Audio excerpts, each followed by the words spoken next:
अस्सलामुअलैकुम, मैं हूं इरफान समोर। दोस्तों, हम अक्सर एक बात सुनते हैं कि हवाओं का रुख तब्दील हो चुका है, हवाओं का रुख बदल चुका है। तो अब हकीकत में हवाओं का रुख बदल चुका है। वो हवाएं जो कल तक इमरान खान साहब और तहरीक इंसाफ के खिलाफ चल रही थी, आज वो तहरीक इंसाफ के हक में चलना शुरू हो गई हैं। अब पाकिस्तान तहरीक इंसाफ की यूं कह लीजिए कि मुश्किलात खत्म होने का वक्त हुआ चाहता है, क्योंकि पॉलिसी चेंज हो चुकी है। अब एंटी इमरान या एंटी पीटीआई पॉलिसी खत्म हो चुकी है और आगाज होने जा रहा है पाकिस्तान तहरीक इंसाफ के बल्ले से। उसके बाद फिर पाकिस्तान तहरीक इंसाफ का इलेक्शन, पाकिस्तान तहरीक इंसाफ के कैंडिडेट और फिर पाकिस्तान तहरीक इंसाफ का हुकूमत में आना। इमरान खान साहब ने तो डील नहीं की, बिलाखिर इमरान खान साहब को झुकाने वाले आज खुद बैक फुट पर चले गए हैं। दोस्तों, खबर बहुत खुश आइंद है और बहुत बड़ी खबर है। एक बहुत बड़ी डेवलपमेंट, बहुत बड़ी तब्दीली हुई है जो आज मैं आपके साथ तफसील के साथ शेयर करूंगा। लेकिन उससे पहले नए आने वाले दोस्तों से एक गुजारिश जरूर करूंगा कि ये जो मेन स्ट्रीम मीडिया है, ये जो न्यूज चैनल्स हैं, ये इस वक्त मुकम्मल तौर पर कंट्रोल्ड हैं, कंट्रोल्ड खबरें दे रहे हैं, आलाकार बने हुए हैं और प्रोपेगेंडा मशीन्स बने हुए हैं। मजाल है जो ये वाली खबरें ये लोग आपको दे जाएं। दूसरी जानिब ये माफिया, ये वारदाती, बारीक वारदातें डाल रहे हैं। अल्हम्दुलिल्लाह मैं इस छोटे से चैनल के जरिए अब तक इनकी बड़ी बड़ी वारदातों को एक्सपोज कर चुका हूं। कल भी एक हल्के की वारदात मैंने एक्सपोज की थी और इंशाल्लाह इसी तरह आपका साथ रहा तो इसी तरह मैं इनकी वारदातों को एक्सपोज करता रहूंगा। आप भी मेरे साथ जुड़ जाइए, सिंपल है। उसके लिए आपने जस्ट चैनल को सब्सक्राइब करना है और घंटी के बटन को दबा देना है। इस तरह आप भी इस कम्युनिटी का हिस्सा हो जाएंगे और अब हम मिलकर इंशाल्लाह इनको शिकस्त देंगे और हक और सच की आवाज को बुलंद करेंगे। दोस्तों, पाकिस्तान तहरीक इंसाफ ने क्या क्या मुश्किलात नहीं देखी। उनसे बल्ले का निशान छीना गया, उनसे उनके कैंडिडेट छीने गए, उनसे उनकी पॉलिटिकल लीडरशिप छीनी गई और उनसे उनका वोट का हक तक छीनने की कोशिश की गई। उनका कैंडिडेट्स का एक हलके से दूसरे हलके में वोट फेंक दिए गए ताकि कैंडिडेट वहां पर पहुंच ना सके, टर्न आउट कम हो जाए और टर्न आउट जितना कम होगा उतनी धांधली आसान होगी और उतना मुखालिफ कैंडिडेट को जो है वो जितवाना आसान होगा, अपने चहीते मनपसंद कैंडिडेट को जितवाना आसान होगा। क्योंकि टर्न आउट कम होता है तो मार्जिन कम होता है, मार्जिन कम होता है तो आप धांधली आसानी से कर लेते हैं। लेकिन अगर मार्जिन बहुत ज्यादा हो तो धांधली करना कदरे मुश्किल हो जाता है, बल्कि बहुत ज्यादा टर्न आउट हो तो नामुमकिन भी हो जाता है। अब सूरत हाल यहां पर पहुंची है, एक तरफ पीटीआई पर यह क्रैकडाउन किया जाता रहा, मकसद था डील, मकसद था एनआरओ। लेकिन इमरान खान साहब ने कहा कि मर तो जाऊंगा लेकिन एनआरओ नहीं लूंगा, कोई डील नहीं करूंगा। इसकी वाज़ेह मिसालें अब तो खान साहब खुद कह रहे हैं कि जब मैं अटक जेल में था तो तब मुझे मैसेज आया, बुशरा बेगम को मैसेजेस आए और कई बार आए कि ये हमारी शराइत है, मान लो हम आपको माफ कर देंगे। वही अमेरिका वाली टोन कि अपने वजीर आजम को हटा दो, हम आपको माफ कर देंगे। यहाँ पर भी हमारे हाँ छोटे छोटे अमेरिका हैं और जो कि इसी तरह की तड़ियाँ लगाते हैं, इसी तरह से डू मोर का मुतालबा करते हैं और अपनी मनवाते हैं। लेकिन वाहिद ही शख्स था इमरान खान जिसने इनकी मानने से इनकार कर दिया। वजह उसके वोटर, उसके सपोर्टर का साथ था। उसको पता था कि मैं अकेला नहीं हूं, तन्हा नहीं हूं और मुझे ये जेल में भी ज्यादा देर नहीं रख सकेंगे।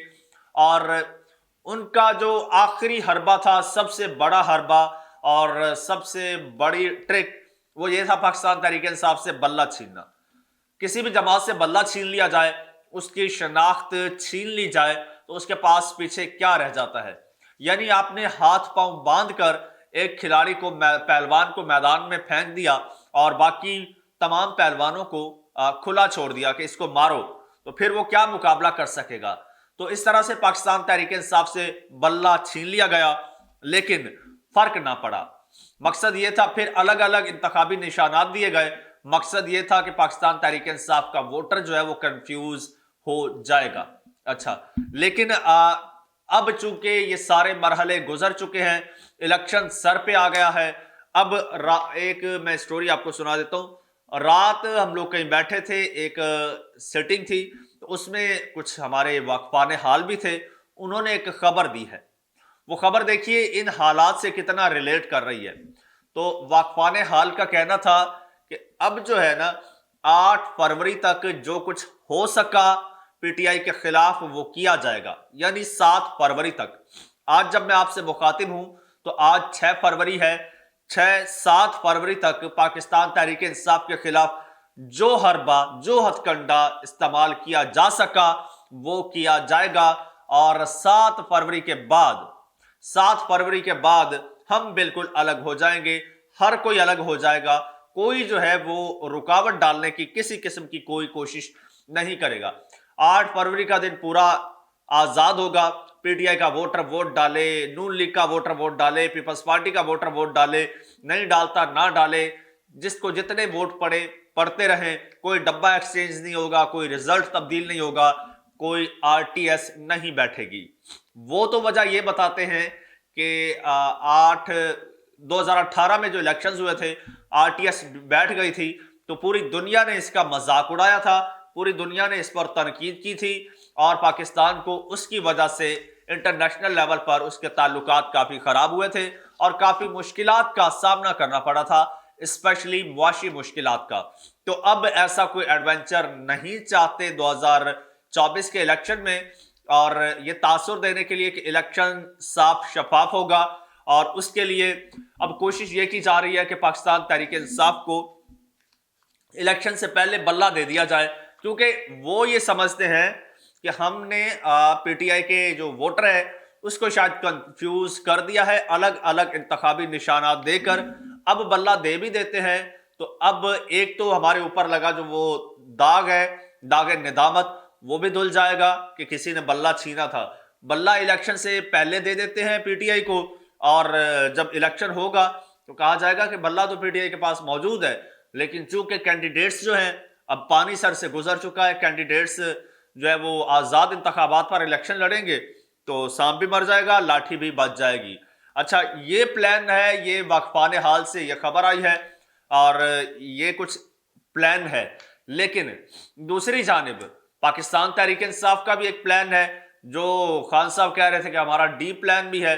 یہ ساری ایک سائیڈ پر یہ پلاننگ ہے، دوسری سائیڈ پر کیا ہے پاکستان تحریک انصاف کی پلاننگ، وہ بھی حضور ذرا سن لیجئے، وہ بھی بڑی انٹریسٹنگ ہے۔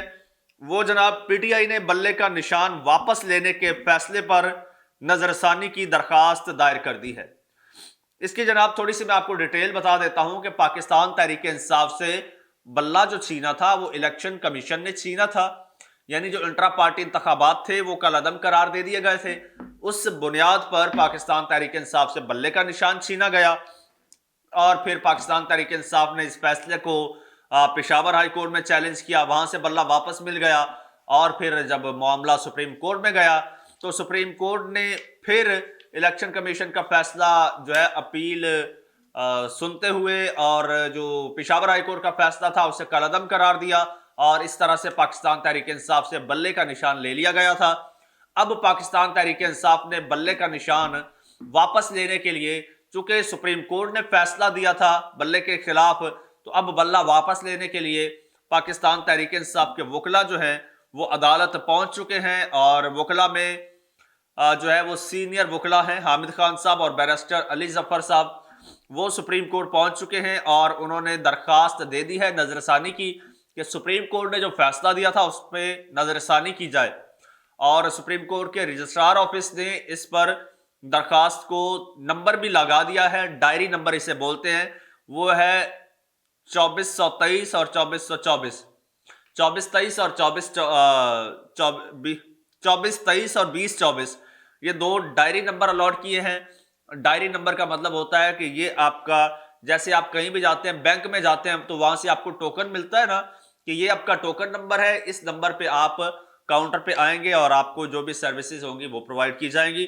اسی طرح سے عدالت کا یہ پروسیجر ہوتا ہے، یہ ڈائری نمبر ہے، اس ڈائری نمبر پر یہ مقدمہ لگے گا، سماعت ہوگی، اور یہ پھر یہ سماعتیں جو ہوتی ہیں اور یہ نمبر جو ہوتے ہیں یہ کیس ٹو کیس ویری کرتا ہے، اس کی امپورٹنس کو دیکھتے ہوئے کہ یہ کیس آج ہی لگے گا یا 1 مہینے بعد لگے گا۔ اچھا خیر، یہ ڈائری نمبر الاٹ ہو چکا ہے، اس کا مطلب یہ ہے کہ اپلیکیشن جو ہے वो एक्सेप्ट हो चुकी है। और अब क्या होगा, अब सुप्रीम कोर्ट इस पूरा जो जितना भी ये केस था इसको दोबारा से देखेगी, रिव्यू करेगी। उन्होंने यहाँ पर कुछ पॉइंट्स जो है वो रिक्वेस्ट की है कि इन पॉइंट्स को देखा जाए। अगर वो मैं आपके साथ शेयर करता हूं तो वो वीलॉग हमारा जो है वो तवील हो जाएगा, लेकिन मकसद ये आपको बताना था कि अब उन्होंने सुप्रीम कोर्ट में एप्लीकेशन दे दी है नजरसानी की। अब इस पर नजरसानी होगी। नजरसानी के बाद बल्ला पाकिस्तान तहरीक इंसाफ को वापस मिल जाएगा। मुमकिन है कल ही बल्ला वापस मिल जाए, इसके भी इस हकीकत को भी नहीं झुटलाया जा सकता, क्योंकि अब अदालतें आजाद हैं। पहले मामलात कुछ और थे, अब मामलात उस साइड भी कुछ और हैं। तो अब चांसेस हैं कि अब बल्ला मिल जाएगा, और बल्ला मिलेगा, हो सकता है कल मिल जाए, हो सकता है 4 रोज बाद मिल जाए। अगर इलेक्शन के 2 दिन बाद भी बल्ला मिल जाता है तो Pakistan Tehreek Insaf as a party बहाल हो जाती है। तो फिर ये कैंडिडेट्स जो हैं, चूंकि इनको पाकिस्तान तहरीक इंसाफ का ही टिकट दिया गया और पाकिस्तान तहरीक इंसाफ के ही कैंडिडेट्स हैं, तो फिर ये कैंडिडेट बरकरार रहेंगे और ये फैसला जो है ये और तरफ जाएगा। उधर से और तरफ कुछ जो है वो सूरत हाल थी, और काफी झुकाने की कोशिश की गई इमरान खान साहब को, काफी मैसेजेस भेजे गए और बहुत कुछ किया गया, हर हरबा इस्तेमाल करके देख लिया गया, हर हद पार कर दी गई। लेकिन जब इमरान खान नहीं माना तो वो खुद मान गए। उन्होंने कहा कि अब हम जो है वो इमरान खान को प्रेशराइज करके तो हम नहीं मना सके, अब हम थोड़ा सा रिलीफ दे के मना के देखते हैं। अब थोड़ा सा हम जो है वो मुज़ाकरात की तरफ आते हैं, अब हम थोड़ी सी आसानियां करके देखते हैं, फिर शायद मान जाए। यही वजह है कि इमरान खान साहब की जो मिसेज हैं उनको जेल में नहीं रखा गया, उनको बनीगाला उनके घर में रखा गया है, उसे सब जेल करार दिया गया है, ताकि हम ये जतला सके इमरान खान साहब को कि हम आपके साथ कितने अच्छे हैं, कितना अच्छा आपको ट्रीट कर रहे हैं। अब ये देखिए, हमने आपकी बेगम को भी ये रिलीफ दिया है, और अब हम जो इलेक्शन हो रहा है उससे भी हमने हाथ उठा लिया है। इलेक्शन जाने आप जानो, आपके कैंडिडेट्स जाने। असल हकीकत तो ये है कि अब जो करना था वो तो कर चुके, अब अगर इलेक्शन पे कुछ करते हैं तो होंगे बदनाम, इसलिए इलेक्शन डे को फ्री कर दिया है। साथ में खान साहब को भी ये पैगाम दे रहे हैं कि देखिए जी, हम तो साइड पे हैं, हम तो कुछ भी नहीं कर रहे, लिहाजा साडे नाल बैठो भाएं ते गल करो, ते गल मुकाइए, ते गल ज्यादा ना लमकाइए, क्योंकि पूरी दुनिया में हमारी हजीमत हो रही है। दोस्तों, ये कुछ सूरत हाल है इलेक्शन से पहले। लेकिन एक बात आपको मैं बताता चलूं कि इलेक्शन डे वक्त बहुत कम है, और अब जो है अब आपका लीडर जेल में बैठा है, खासकर तहरीक इंसाफ के लोग। इलेक्शन डे पे आपने निकलना लाजमी है, और कोशिश कीजिएगा कि तहरीक इंसाफ का कोई झंडा, कोई ऐसा स्लोगन, ये चीज ना हो, बल्कि हाँ हो सके तो मुखालिफ जमात का झंडा गले में पहन के चले जाइएगा। आपको बड़ा प्रोटोकॉल भी मिलेगा, आपको बिरयानियां भी मिलेंगी, और आप प्रोटोकॉल के साथ वोट कास्ट कर सकेंगे। वोट तो आपका पोलिंग स्टेशन के अंदर होना है। दोस्तों, कमेंट सेक्शन आपके लिए है, इसमें अपनी राय का इजहार कीजिए। इस चैनल को सब्सक्राइब कर लीजिए, बेल आइकन पर क्लिक कर दीजिए, और मुझे इजाजत दीजिए। अल्लाह हाफिज।